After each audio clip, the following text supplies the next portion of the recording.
text to 989898 today. Honey, I'm home. Vacation has officially started. We are off to SeaWorld.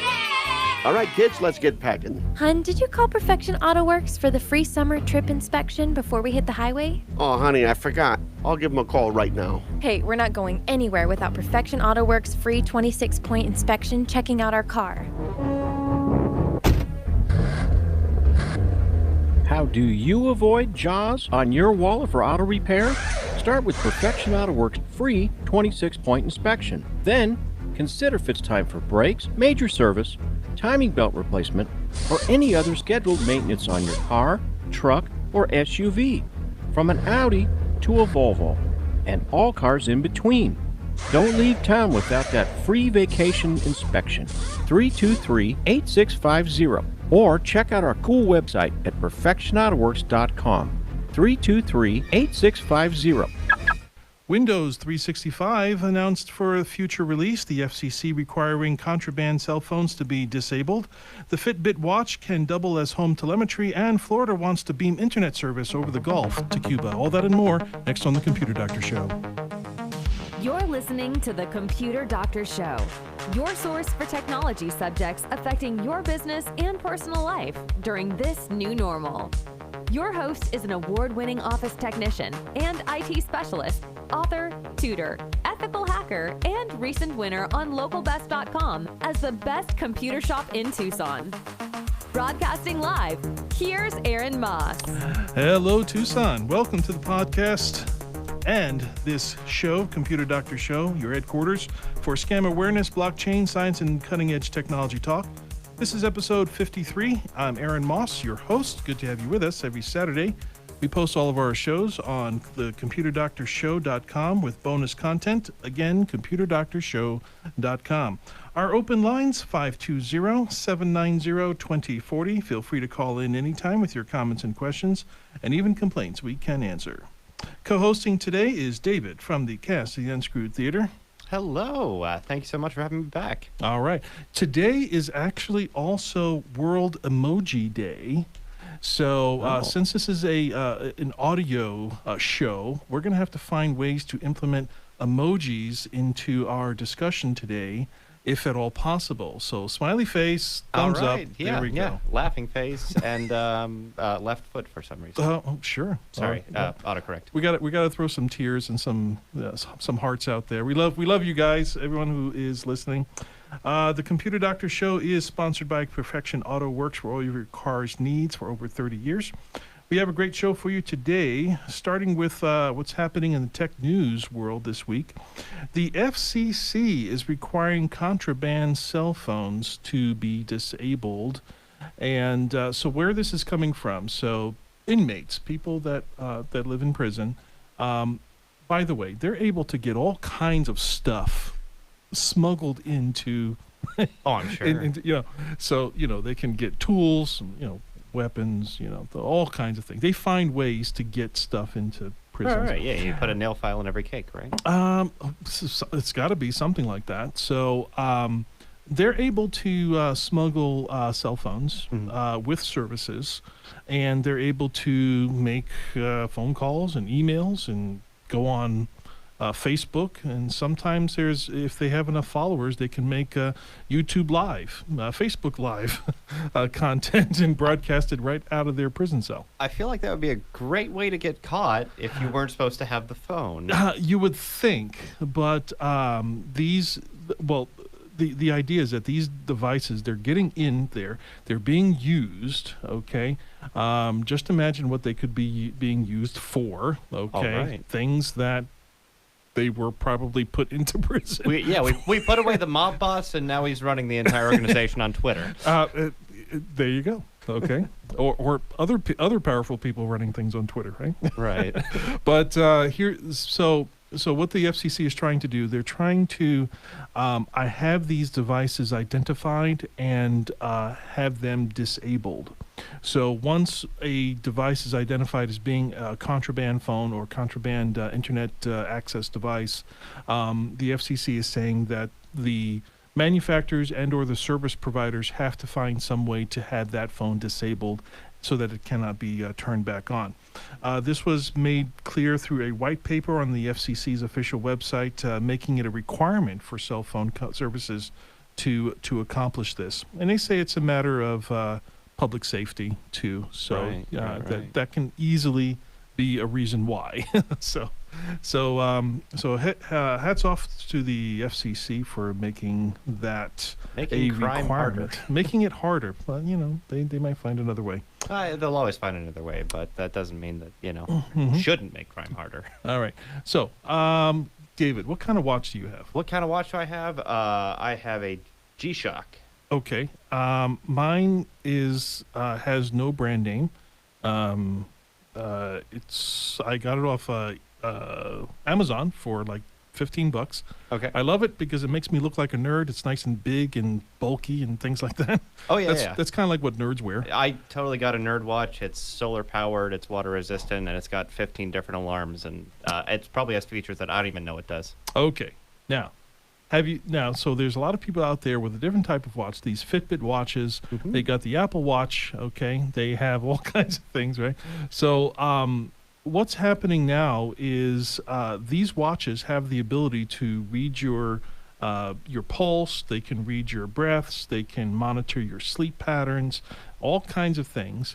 But whatever happens to that information, because here's what's happening. The KOLD News 13 reported just a few days ago that doctors are saying that the technology is here for them to do at-home monitoring, things that you would normally have to do at a doctor's visit, at the hospital. Right. Okay, when you get admitted into a hospital, they put these pasties on you to monitor your heart rhythm, to Yeah. monitor your breaths and things like that. But your watch can do that. Why aren't we? That's the exact thing. They say that the technology is here, but the problem is the ability to share data across and to connect all of the systems. So, for example, there could be perhaps maybe an app that could be like a sharing system that you can load onto your watch or load onto whatever telemetry grabbing instrument that you have at the house, and just have that shared with your doctor. Well, that's fantastic. So all these people need to do is build a framework that's secure and HIPAA compliant to send all of your health information to your doctor, who then can use it to better diagnose You see, but that's the funny thing about it, because we sign off all of our privacy things. Like if we download an app, the app wants to know who our contacts are, where we are, what websites we go to. We have no problem sharing that away. But Right. the moment I just spilled my water. Oh boy. But the moment we want to share our heart rhythms and medical information, no, we can't do that. We can't do that. HIPAA compliant, all this other stuff.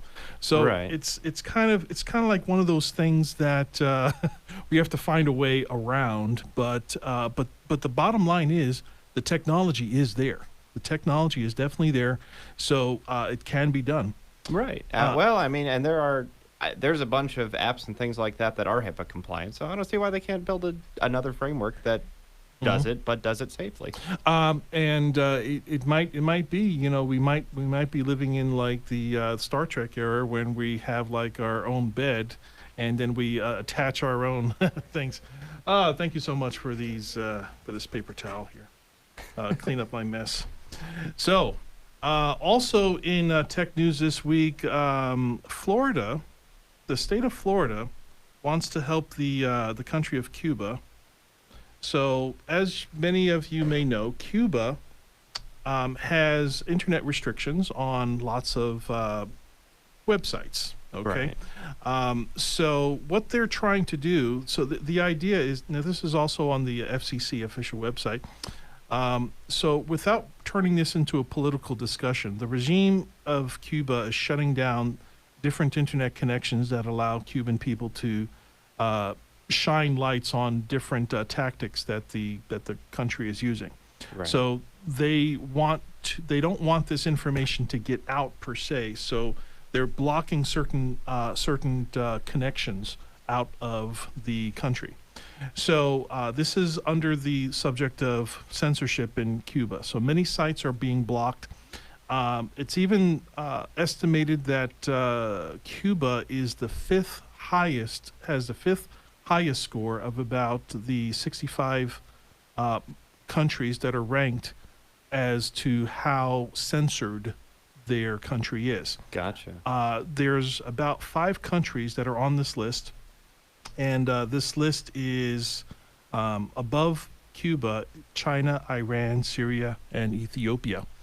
And so these, and I was actually surprised I didn't see North Korea on there, but the level. Sorry, that is very surprising because Yeah, you think so- they'd but- be number one. Yeah, but you know the level of the censorship and how much a country blocks of internet traffic Right. has become a big problem, especially in some of these countries where the people want what's called this freedom of internet. Right. We all want freedom of information. Freedom of information. So the question is it technically possible for an American business to even operate in Cuba? So the answer is no. Right. But what Florida is trying to do is they're trying to arrange to beam internet from some southern area, maybe Key West, because Key West is like the southernmost area of. Right. So I actually took a measurement. It's 106 miles across waters from Key West to, say, Havana, Cuba. So they're going to try and set up a big point-to-point They're internet? talking. Exactly. It's a point-to-point system using dishes to try to circumvent the blockades of the internet that the government of Cuba is trying to Right. make. So I'm guessing that's the kind of thing a VPN can't get around. A VPN could, but then I think they have some other backup blocking system to even. Right. There's block. probably stuff you can't even reach there, even if you were hiding your identity. I think that is correct. So, but this beaming, it could also be all locked off. It could just be their own. Right. kind of, The internet service providers it's not won't OW even let you get to the websites. Yes, exactly, and that would be something that they would have to abide by in order to even sell internet in that country. That makes sense. So point-to-point bridge might be the solution from Key West to Havana. Well, who knows? That might happen. Or from it's either some that other, or you get a really long cable and you just dunk it in the ocean. Sure. Now, we're going to take a little break here. Up next on the Computer Doctor Show, we're going to be talking about some science and tech anniversaries. Windows 365, how it's different from Windows 11. Next.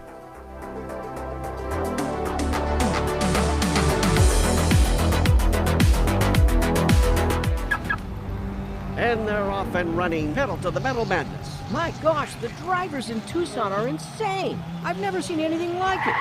Oh, look at that. A near collision. Number 21 just missed the lead driver. Oh, no, I saw that coming. A pileup on the first lap. It's insanity, I tell you. Those cars are out of commission. Look at number 17. There's smoke coming out of the engine. Look at the flames underneath that vehicle. Well, he knows what to do. He's pulling into Perfection Auto Works pit stop.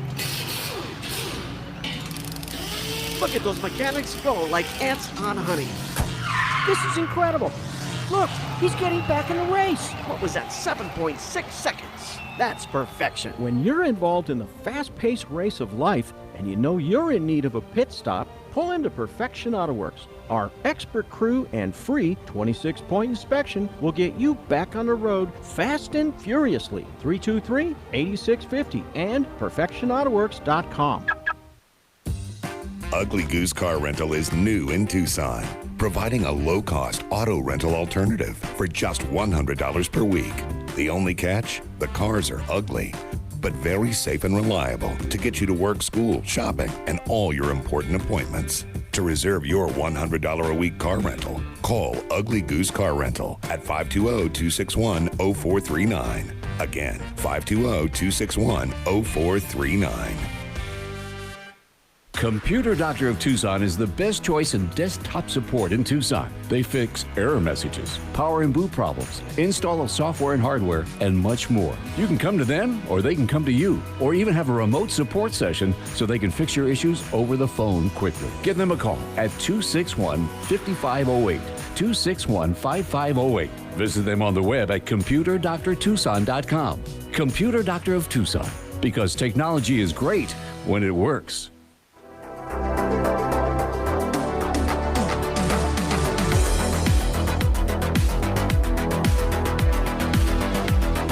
Welcome back to the Computer Doctor Show, your source for scam awareness, blockchain, science, and cutting-edge technology talk. I'm Aaron Moss, your host, along with David here, hosting today from the Unscrewed Theater.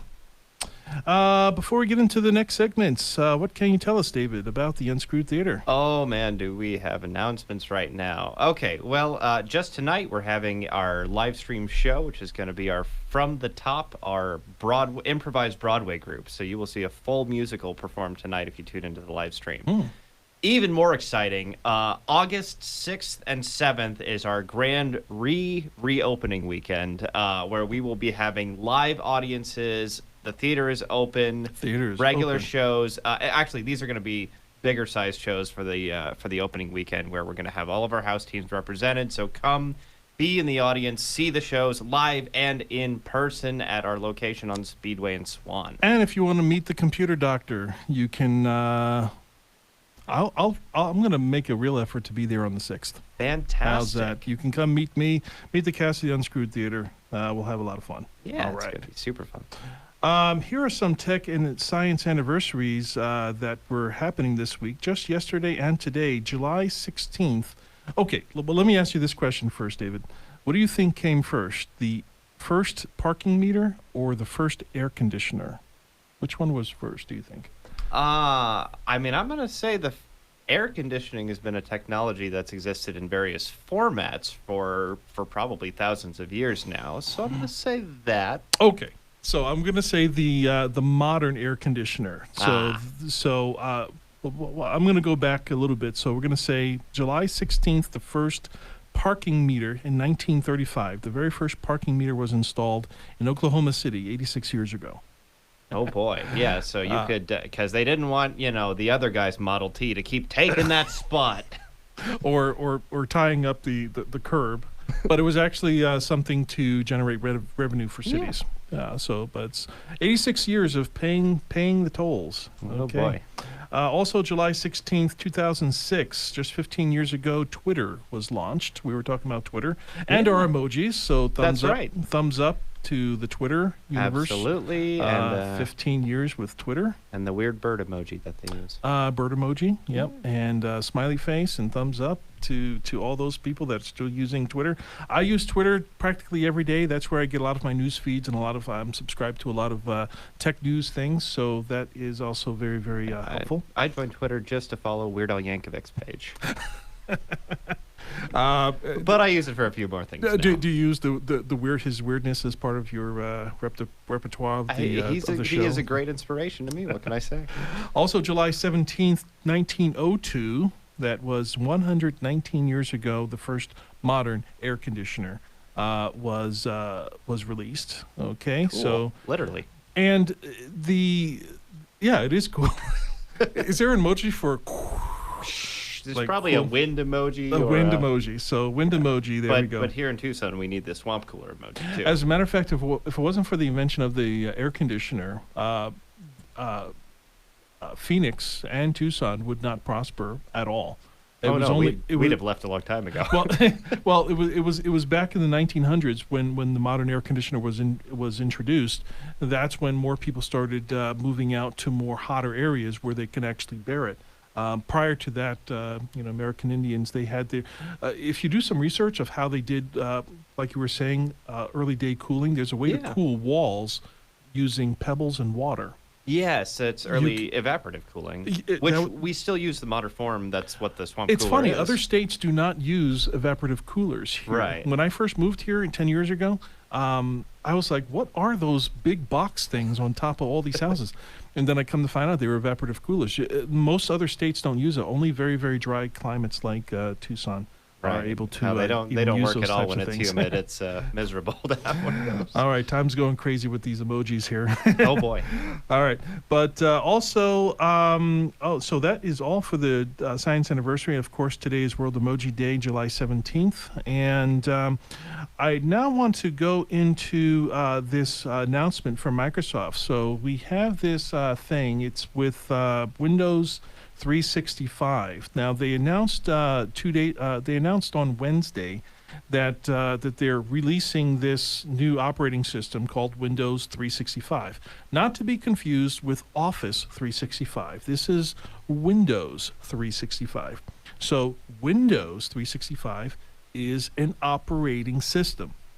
Now this may bring to mind, well, didn't Microsoft just announce Windows 11 just a few weeks ago? They did. They did, but that is the local version, the local, should I say loco, right? Local version Right. of Windows. Now they're introducing Windows 365, which is the cloud. It is a cloud operating system.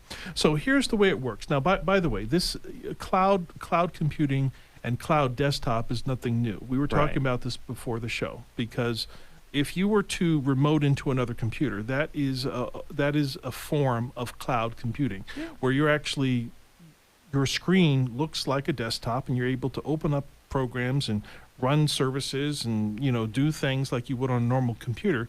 But the computer that you're working on is not in front of you. The computer that you're working on is actually someplace else on And a computer that a lot of us who work from home do that every day. but you don't realize it. Okay, so there's virtual machines, that are out there. Okay, and so what Windows is doing is they're kind of reinventing the wheel a little bit. So we have the old RDP systems, the VDI systems, and they're calling this new kind of setup a cloud PC. Yeah. So it's cloud PC.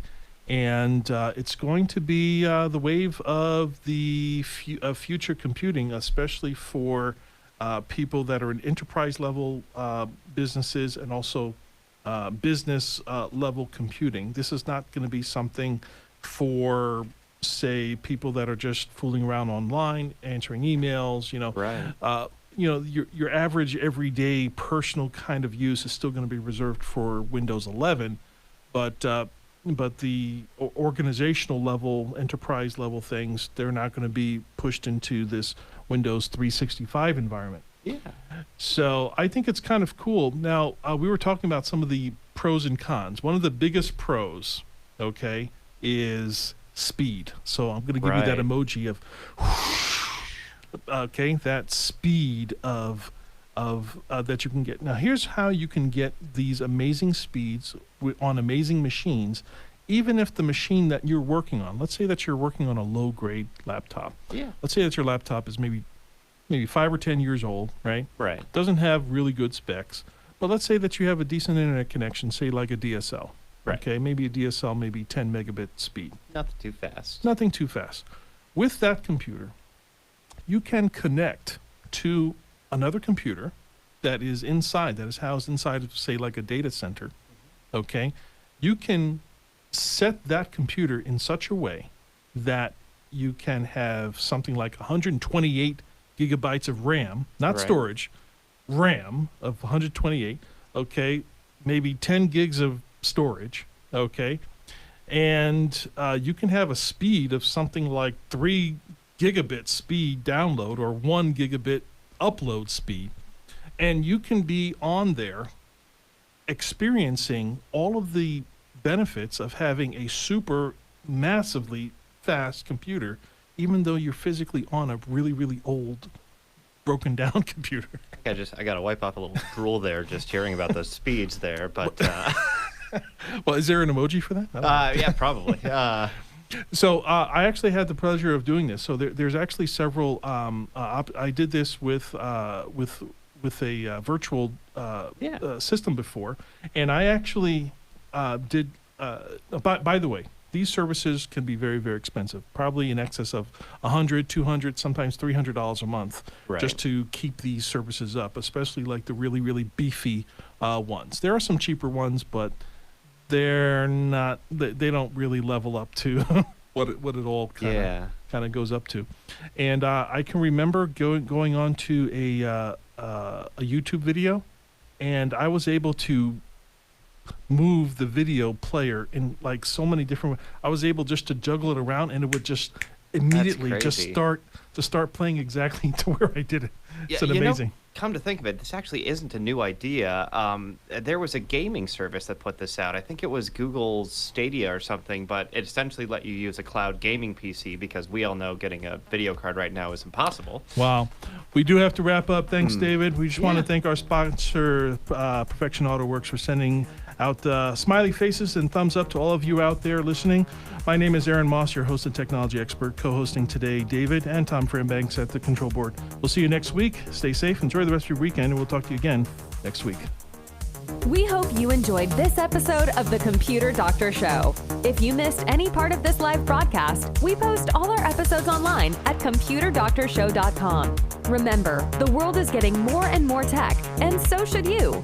To stay current with technology, listen to the Computer Doctor Show each week for local and global tech insights. If you have suggestions for a topic on a future show, send us an email at info@computerdoctorshow.com.